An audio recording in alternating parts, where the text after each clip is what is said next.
জিনি, তুমি কি এই মাছটা 5 টাকায় দেবে?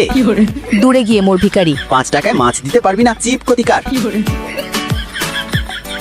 বস, এই মেয়েটা আপনার পুরনো গার্লফ্রেন্ডের মতো দেখতে। কি আমাকে তোমার বউ সাজতে হবে? আমাকে কি ভেবেছো? যাও এখান থেকে, সকাল সকাল মাথা খাচ্ছো। কিন্তু আমি আমার দোকান ফেলে যেতে পারবো না। এতটুকু যথেষ্ট না আরো দেব? আমি রাজি, কিন্তু আমার তো পরার মতো কাপড় নেই। চলো আমার সঙ্গে।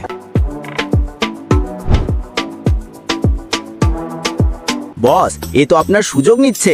আমার দাদাজির অবস্থা খুব খারাপ, উনি মরার আগে নাতির বউ দেখতে চান, তাই এর নাটক সহ্য করতে হবে। দাদাজি, কেন আমাদের ছেড়ে চলে যাচ্ছেন? আমার স্বামী আর আমি তো অনাথ হয়ে যাব। খলিল সাহেব তো ঠিকই আছেন, উনি শুধু ছেলের বউকে দেখতে চাইছিলেন। কি বেটা, তাড়াতাড়ি আমাদের বৌমাকে বাড়ি নিয়ে এসো। যদি আমি এই নাটক না করতাম তাহলে হয়তোবা তুমি আমার বৌমাকে দেখাতেই না। যাও, বৌমাকে বাড়িতে নিয়ে যাও।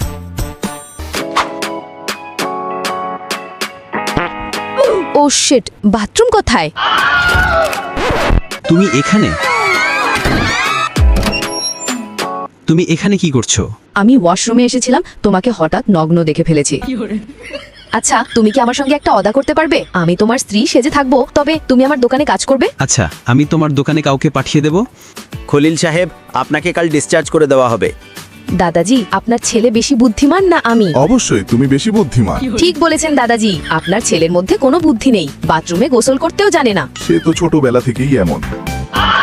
তবে মা, তুমি আমার ছেলের ভালো করে খেয়াল রেখো। ও খুব ভালো মানুষ, কখনো ওকে ঘৃণা করবে না। আচ্ছা দাদাজি।